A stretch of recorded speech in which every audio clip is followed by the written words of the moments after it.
I'm Frank Wefering. I'm the Director of Sustainability at GPI and one of many people involved in the new Complete Streets group.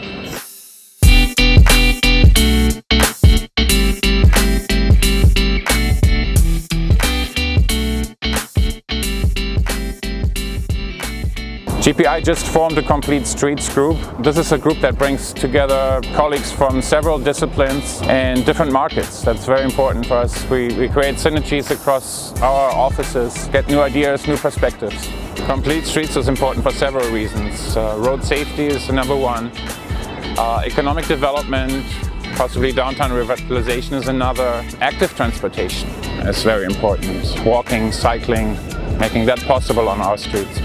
Critical aspect in our work in the Complete Streets group is community engagement. And one way of engaging the community is visualizations and animations. It's a new way of planning and designing streets. Our Complete Streets group just got together in Boston for our first meeting, which was a great meeting. We want to work together across branches, offices, and change communities for the better, one project at a time.